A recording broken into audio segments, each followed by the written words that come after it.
হাই গুৱাহাটী চেনেলে আয়োজন কৰিছে হাই গুৱাহাটী বসন্ত উৎসৱ। আমি আশা কৰিছোঁ যে হাই গুৱাহাটী বসন্ত উৎসৱে আপোনালোকক দিব এখন সম্পূৰ্ণ বিহু মঞ্চৰ মনোৰঞ্জন। বৰ বিহুৱতী, সৰু বিহুৱতী, বিহুৱা, জোৰা নাম, বিহু নাম, বিহু পোচাক, ঢোল বাদন, পেঁপা বাদন, গগনা, সুতুলি আদি প্ৰতিযোগিতাৰে সজাই তুলিব খুজিছোঁ আমাৰ বিহু মঞ্চ। বিশেষকৈ প্ৰতিদিনে থাকিব এজন বিশেষ শিল্পীৰ সংগীত অনুষ্ঠান। সবিশেষ জানিবলৈ অথবা প্ৰতিযোগিতাত অংশগ্ৰহণ কৰিবলৈ স্ক্ৰীনত দিয়া নম্বৰ অথবা হাই গুৱাহাটীৰ ফেচবুক, টুইটাৰ, ইনষ্টাগ্ৰাম, ইউটিউব চেনেলত যোগাযোগ কৰক।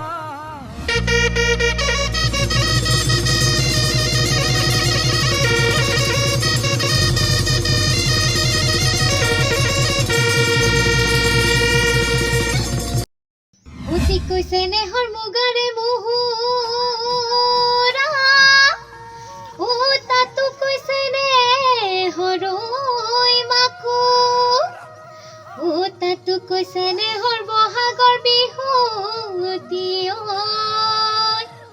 ও নেপাতি কেনে কৈ থাকো। প্ৰকৃতিৰ বুকু ফুলাম কৰি দেহা ৰঙীন কৰি আকৌ আহিল চেনেহৰ বহাগ। প্ৰকৃতিয়ে জানো বাধা মানে, প্ৰকৃতিয়ে জানো নিজৰ নিয়ম ভাঙে। বহাগ আহিল পিছে বিহু নাহিল। ৰঙালীক আমি অনুভৱ কৰিলেও উপভোগ জানো কৰিব পাৰিছো। সেয়েহে হাই গুৱাহাটী আয়োজন কৰিছে হাই গুৱাহাটী বসন্ত উৎসৱ। ঘৰতে থাকি উপভোগ কৰক ৰঙালীৰ ৰং। হাই গুৱাহাটী বসন্ত উৎসৱৰ প্ৰথম অনুষ্ঠান বহাগৰ অনুভৱ। এই বহাগৰ অনুভৱ জানিবলৈ আমি বহুজনৰ কাষ চাপিছিলো। বিভিন্ন জাতি, জনগোষ্ঠী, শিল্পী, কলা কুশলী। যিহেতু এই বহাগ আন বহাগৰ দৰে নহয়, এই বহাগ কিছু পৃথক। নমস্কাৰ। সমূহ অসমবাসীলৈ ৰঙালী বিহুৰ শুভেচ্ছা জ্ঞাপন কৰিছোঁ আৰু ওলগ জনাইছোঁ। এইবাৰ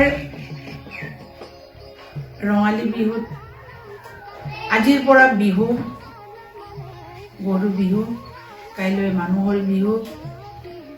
আজি আমাৰ গোটেই অসমত ঢোলে ডগৰে গৰুক গা ধুৱাবলৈ যোৱা নাই। বহুত এৰেঙা টিভিত দেখিছোঁ, কিছুমানে ঘৰৰ চোতালতে গৰুক গা ধুৱাইছে, কিছুমানে নদীত গা ধুৱাইছে। কিন্তু আগৰ দৰে, যোৱা বছৰৰ দৰে এই বছৰ উলহ মালহেৰে মানুহবিলাকে এইটো গৰু বিহুটো পালন কৰা নাই। কাৰণ যিহেতু কৰোণা বেমাৰে মানুহৰ মন বেয়াকৈ দুখ দিছে, কৰোণা বেমাৰক নিয়ন্ত্ৰণ কৰিবৰ কাৰণে নিজৰ নিজৰ ঘৰতে সকলোৱে দুই এটা নীতি নিয়ম মানি চলিব লগা হৈছে।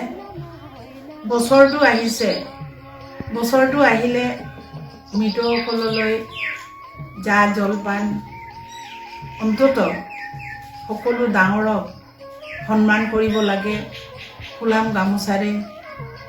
এতিয়া এই বছৰ সেইটো কৰিব নোৱাৰিব, কাৰণ কৰোণা বেমাৰক যেতিয়া আমি নিয়ন্ত্ৰণ কৰিব নোৱাৰালৈকে আমি ঘৰৰ মানুহে ঘৰতে থাকিব লাগিব। নিজৰ আত্মীয় মানুহৰ ঘৰলৈও আমি কোনেও যাব নোৱাৰিম। গতিকে বিহুটো বিহু বিহু কুলি কেতেকীৰ মাত শুনিলে মানুহে ৰ'ব নোৱাৰে। কিন্তু এই বছৰ যেন ইননি বিননি, কুলি কেতেকীৰ মাত শুনিলেই যেন কোনোবা ক'ৰবাত কান্দিছে নেকি, তেনেকুৱাহে অনুভৱ কৰিছে ৰাইজে।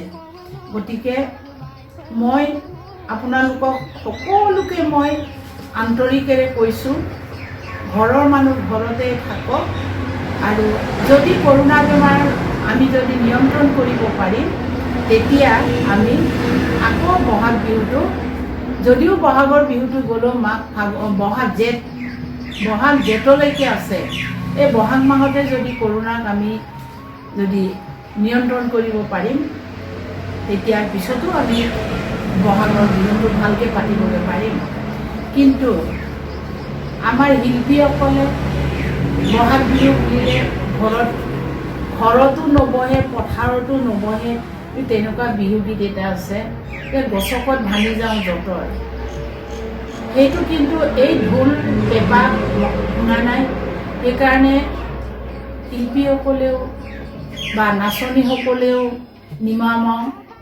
নিমামাও পৰিৱেশত এতিয়া গোটেই অসমৰ মানুহবিলাকে আছে।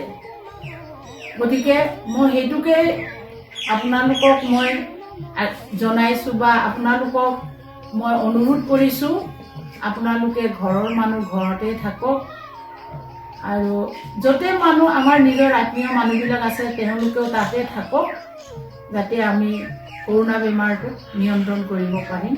তাকে মই সকলো অসমবাসী ৰাইজলৈ মই তৰাৱতী মিলি বৰিয়ে আপোনালোকক মই সেইখিনি অনুৰোধ কৰিছোঁ। বিহু যদিও মহামাৰী কৰোণা ভাইৰাছৰ কাৰণে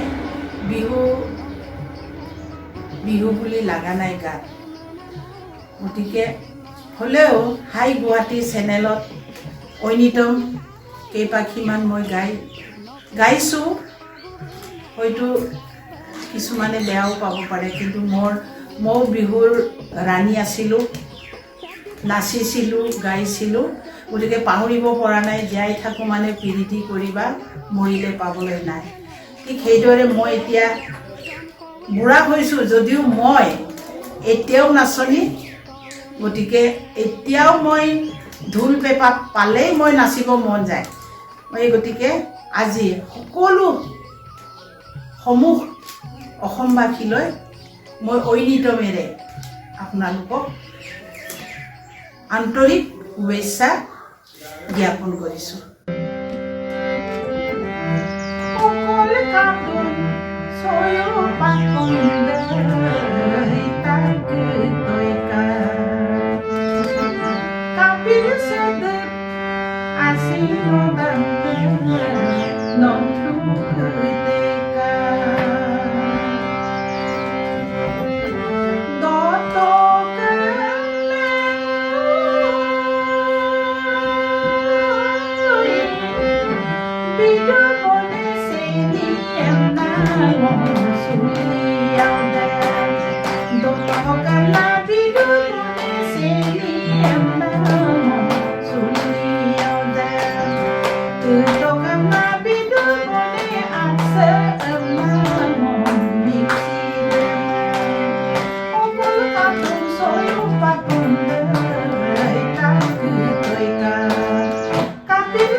হাই গুৱাহাটী চেনেলে আয়োজন কৰিছে হাই গুৱাহাটী বসন্ত উৎসৱ।